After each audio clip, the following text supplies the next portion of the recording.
With the cases split and the crankshaft out, it's time to package it up and send it off to Mutt Halem in Texas for a rebuild. I'm sending some piston rings along too.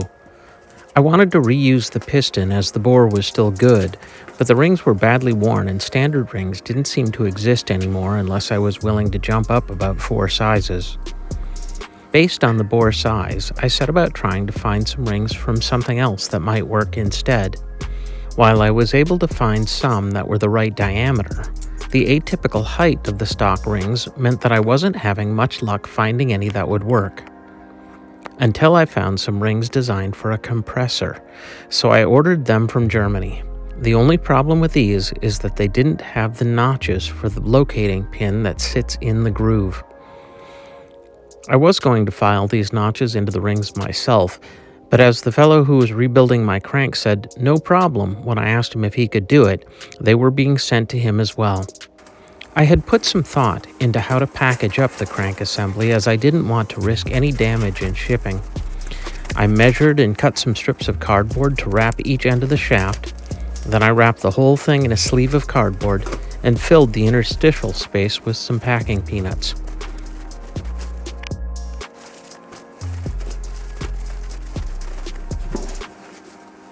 Another strip went over each end. This was all slipped into a box lined with bubble wrap, and the whole thing was given the shake test.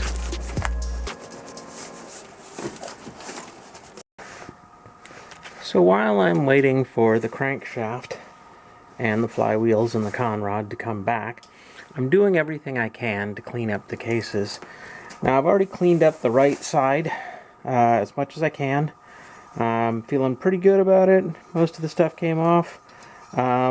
And I'm not looking for, full restoration finish. So you can see here that there was a threaded spot. I can't remember what you would call that has broken off. This isn't a critical part. The engine cover on this side is held on here and here, as well as here. But I am thinking about trying to build that up with some JB weld. I'm trying to decide if I'm going to do that. Right here, this is where that bearing and this transmission gear sit. The clutch rod actually runs down the middle of that to disengage the clutch. The transmission, other transmission shaft is right here. It just sits in this brass bushing. I don't know if you can see it, but it has grooves in it to distribute oil when it's running. And this is where that bearing was that left with the crankshaft. And then this is the bearing a seal retainer that goes in from the outside on the left side, and then the left outer bearing. I'll be replacing the bearings and the seals once they come in. And right now, I'm going to have a look at the transmission, see what I can pull out before I clean up this side. I think this should just pull out.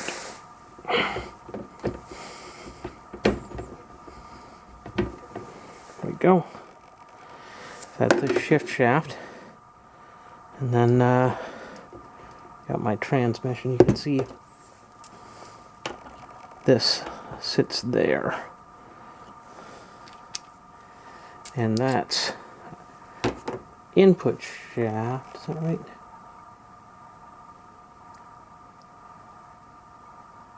Right. Anyway, no, it's the output shaft, because that's where the final drive sprocket goes to. So that makes this one the input shaft, which doesn't make a lot of sense because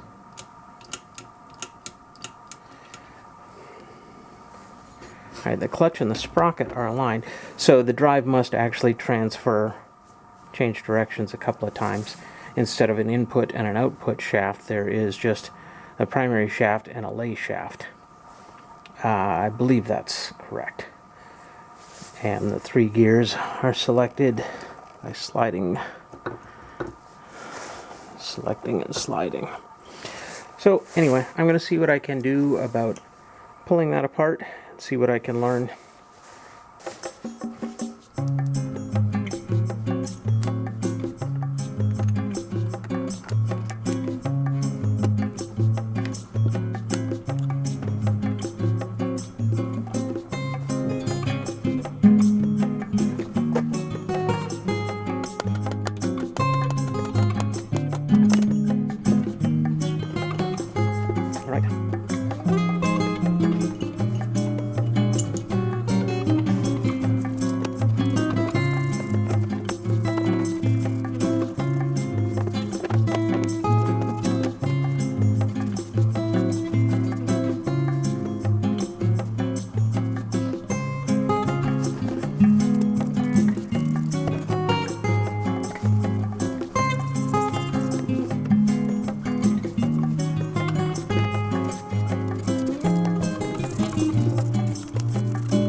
So this is my pieces laid out for reassembly.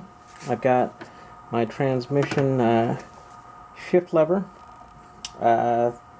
This is basically the shift fork, which I didn't take out of the case. Got my gears for the primary drive shaft, which is the input side from the clutch, the output side of the sprocket. This is the lay shaft with its 3 gears. This is one of the crank seals in a carrier that goes over here, and the outer bearing. The inner bearing is off of the crankshaft. The magneto side bearing is also with the crankshaft. This is a seal for the crank seal for that side and its carrier. And case is cleaned up pretty good. Pretty happy with the way they're looking. I don't think I'm going to do anything with this after all. I was thinking about building it up with some JB Weld, but I think I could do that. But since I'm not going to keep it, and maybe somebody else is going to want to repair it the right way by actually welding some aluminum on there and retapping it, so I'll leave that to them. And then this is the clutch side. Looking pretty clean as well. Much cleaner than they were. So now we play the waiting game for the crankshaft to come back. We can start putting this baby back together.